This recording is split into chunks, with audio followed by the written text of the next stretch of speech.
बिस्मिल्लाहिर्रहमानिर्रहीम। ये तेरी आवारगी सुंबल अम्बरीन किस्त नंबर 2। मुझे लगता है शहरज़ाद को अभी ख़ास भूख नहीं लगी होगी। वैसे भी आज मेरा और उसका दिल है आमलेट मियाँ भी बहुत अच्छा बना लेती है। चलो जाओ डियर मियाँ, भाई और होने वाली भाभी के लिए आमलेट बना कर लाओ। भाभी लफ्ज़ पर शहरज़ाद ने बेख्तियार निचला लब काटा था और चेहरे के उड़े रंग और घबराते दिल को उसके सामने ज़ाहिर नहीं होने पर से बामुश्किल कंट्रोल किया हुआ था। आखिरी थूक निगलती हौसला करती भूल ही पड़ी। मगर मिस्टर शेफ़ साशे, आपको किसने कहा कि मुझे भूख नहीं है? मुझे बहुत भूख लगी हुई है। वो बस इससे कुछ देर के लिए ही सही अब जान छुड़ाना चाहती थी। दूसरी बात, मैंने कब आपसे शादी का वादा किया जो आप अपनी बहन को हमारी शादी के सुनहरे ख्वाब दिखा रहे हैं? बहन बहन की रट पर मियाँ की जान लबों पर आई थी। दिल किया था शहरज़ाद से पहले वो साशे को ही गोली से उड़ा दे, जिसका दिल शहरज़ाद से जलन में पहले ही सारे रिकॉर्ड तोड़ चुका था, जिसके लिए अब उसका स्टिलमैन साशे एक शेल्फ बन चुका था। हंसी मजाक एक तरफ और मोहब्बत एक तरफ। आपसे पूछा किसने है? आप साशे से शादी करेंगी या नहीं? आपको बस बताया जा रहा है। जब तक आपकी शादी के लिए दिली तौर पर रजामंद नहीं हो जाती, आप अपने घर नहीं जा सकती। पहली बार साशे थोड़ा सीरियस हुआ था। सलाद की प्लेट नॉर्मल से अंदाज में एक साइड पर करते दोनों हाथ ऊपर के करके रखे हुए थे। उंगलियां आपस में सख्ती से फंसा दी। नीचे पाँव में पहने जूते आहिस्ता आहिस्ता से ऊपर नीचे करता फर्श पर मारने लगा। आंखें शहरज़ाद की तरफ देखती मुस्कुरा रही थी, मगर इस वक्त शहरज़ाद को वो अंदर से बहुत सुरख लगी। समीना माई की पेशानी पर नागवारी से साशे का एटीट्यूड देखकर कुछ शिकने पड़ी थी। साशे माई यंग बॉय, इतनी सख्ती अच्छी नहीं होती, वो भी अपनी होने वाली बीवी के साथ।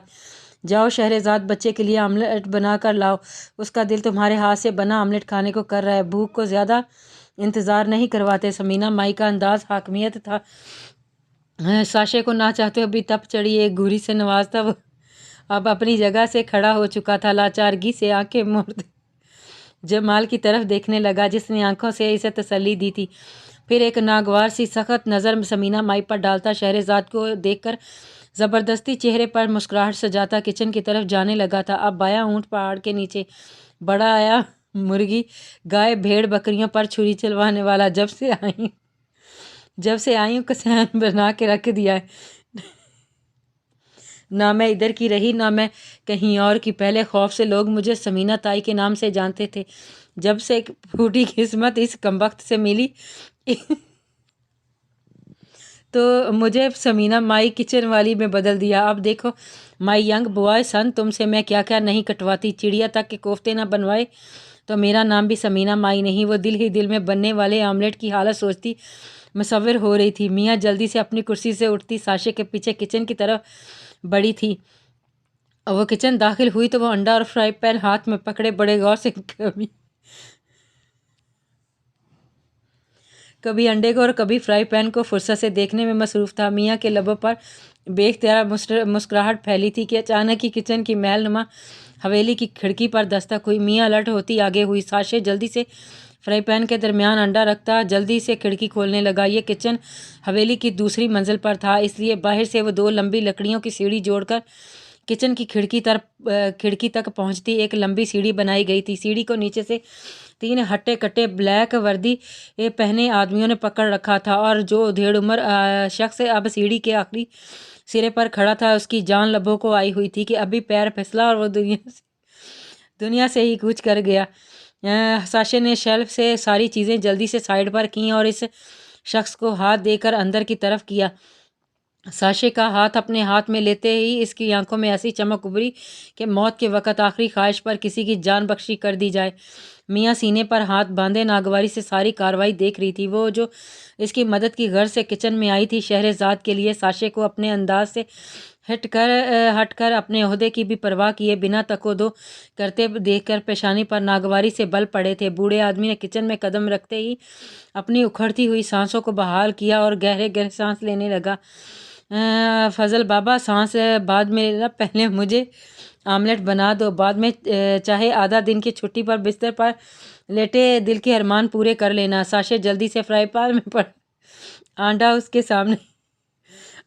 सामने करता सरगोशी में कहने लगा। फजलू बाबा ने नाचारगी से अपने मालिक को देखा, जिसे अपने पुराने मुलाजिम की नई अंडे की पड़ी اور ملازم بھی وہ جس کی اپنی عمر 50 سے اوپر ہو چکی تھی، مگر کیا ہے نا کہ اپنے ڈان کو صرف 2 ہی لوگوں کے ہاتھ کا کھانا ہضم ہوتا تھا، ایک سمینہ مائی اور دوسرا فضلو بابا۔ فضلو بابا کو بھی خاص طور پر کھانا بنانے کے لیے اغوا کر کے لایا گیا تھا اور گھر والوں کے لیے ان کے ہاتھ سے گن پوائنٹ پر لکھوائی ہوئی ایک چٹھی چھوڑ دی کہ وہ ہمیشہ ہمیشہ کے لیے یہ گھر چھوڑ کر جا رہا ہے۔ اولاد جوان ہو چکی تھی اور بیگم کچھ سال پہلے ہی اللہ کو پیاری ہو گئی تھی، کسی نے بھی خاص دھیان نہیں دیا، سوچا جیسے گیا ہے ویسے ہی آ جائے گا۔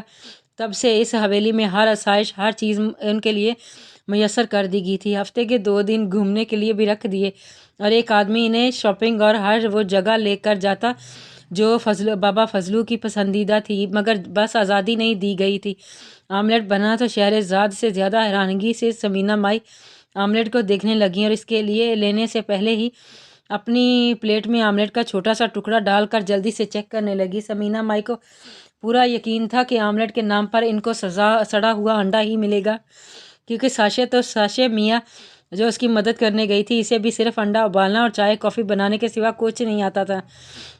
ایسا کیسا ہو سکتا ہے؟ نہ یہاں سے ہوتا کوئی کچن میں گیا ہے اور نہ ہی پہلے کوئی کچن میں موجود تھا، پھر ساشے کی مدد کون کر سکتا ہے؟ اور ہو نہ ہو اس نے کچھ تو جگاڑ لگایا ہی ہے، میں دیکھ لوں گی سب، کب تک بچے گا مجھ سے میرا شیف بیٹا؟ وہ الجھی تھی اور ساشے فتح مند نگاہوں سے سمینہ مائی کے الجھے تاثرات نوٹ کرتا خوب لطف اٹھا رہا تھا۔ تمہیں کیا لگا تھا سمینہ مائی میں ساشے دی ڈان ہوں، اتنی جلدی ہار مان جاؤں گا؟ چلو دی کھلی آزادی، کھیلو جو کھیلنا، دیکھتے ہیں جیت کس کی ہوتی ہے، نقلی ماں کی یا اصلی ڈان کی۔ شہرزاد کو کچھ سمجھ نہیں آ رہا تھا کہ وہ کیا کرے، وہ بہت زیادہ الجھ چکی تھی اور کشمکش کا شکار تھی۔ پھر چھری کانٹا اٹھاتی آملیٹ کھانے لگی۔ آملیٹ واقعی بہت اچھا بنا ہے، مگر یہ شخص ایک شیف نہیں ہو سکتا جس کے چہرے پر ہی بے شمار راز لکھے اور باتیں بھی 100 پردوں میں چھپی ہوئی ہوں، وہ سچ کیسے بول سکتا ہے؟ مجھے جلد از جلد جتنی جلدی ہو سکے یہاں سے نکلنا ہوگا، اور وہ بھی بہت زیادہ ہوشیاری سے۔